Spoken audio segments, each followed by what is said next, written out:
Bonjour, dans cette vidéo on résout des exercices du TD4, on va faire l'exercice 13 maintenant. On a E un espace vectoriel euclidien et F un endomorphisme normal de E.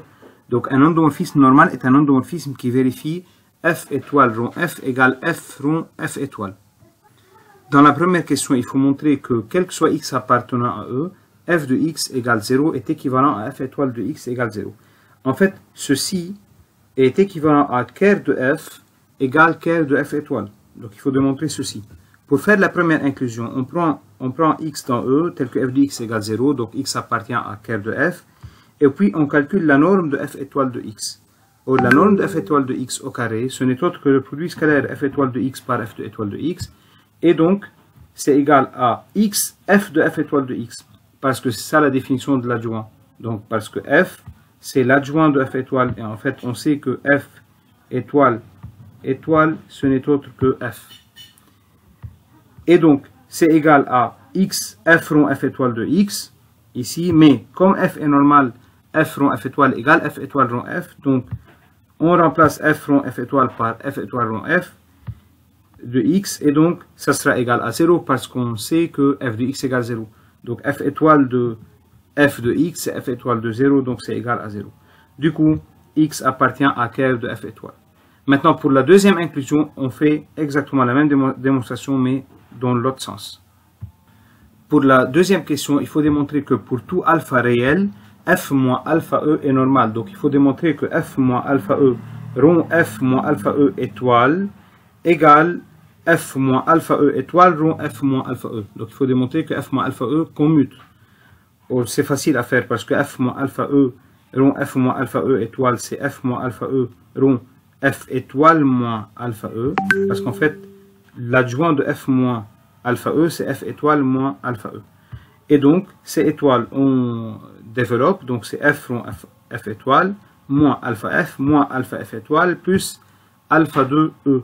Et donc, on regroupe dans l'autre sens, on va avoir f moins alpha e étoile rond f moins alpha e. Donc, il suffit de redistribuer ça, vous allez obtenir ce qui est ici.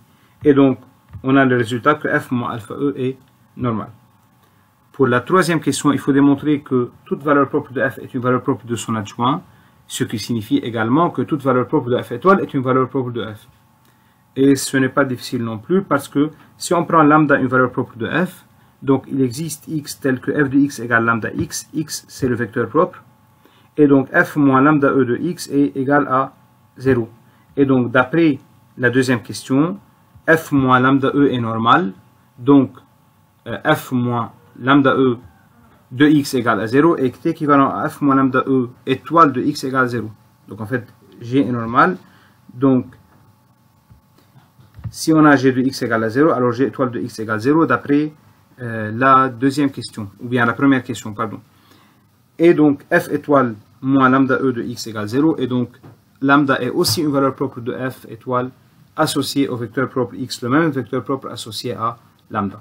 Et finalement, dans la dernière question, il faut démontrer que ker de f égale ker de f étoile, ça c'est déjà fait dans la première question, et im de f égale im de f étoile. En fait, im de f étoile, ce n'est autre que ker de f, l'orthogonale de ker de f, d'après le cours. Et l'orthogonale de ker de f, c'est l'orthogonale de ker f étoile, parce que ker f égale ker f étoile, d'après ce qu'on a fait dans la première question, ou bien dans la première partie de la quatrième question. Donc ça c'est d'après 1. Et donc d'après le cours, le ker de f étoile, c'est im f orthogonal. Donc on a l'orthogonale de im f, qui n'est autre que im f. On regarde maintenant l'exercice 14, soit E un espace vectoriel euclidien et U un endomorphisme, tel que U2 égale 0. Démontrer qu'on a l'égalité entre ker U plus U étoile et ker U inter ker U étoile. En fait, on prend la première inclusion, soit x appartenant à ker U, ou bien la deuxième inclusion, quoi, soit x appartient à ker U inter ker U étoile, donc U de x égale 0 et U étoile de x égale 0. Donc, U de plus U étoile de x égale U de x plus U étoile de x égale 0 plus 0 égale 0. Et donc, U plus U étoile de x égale 0, alors x appartient à ker de U plus U étoile. La première inclusion, donc on prend x dans ker de U plus U étoile, donc U plus U étoile de x égale à 0, ce qui fait que U de x plus U étoile de x égale à 0, et donc u de x égale moins u étoile de x. Maintenant, il faut démontrer que u étoile de x est égal à 0. Et donc, on prend la norme de u étoile de x au carré, c'est le produit scalaire de u étoile x par u étoile x. Et donc, c'est x par u de u étoile de x. Donc, on a fait ça plusieurs fois maintenant. Et donc, c'est égal à x scalaire u de moins u de x, parce que u étoile de x égale à moins u de x. Et voilà. Et donc, c'est égal, donc ça vient d'ici. Et donc, c'est égal à moins x u2 de x, qui est égal à moins x scalaire 0, parce que u2 de x égale à 0, et donc c'est égal à 0.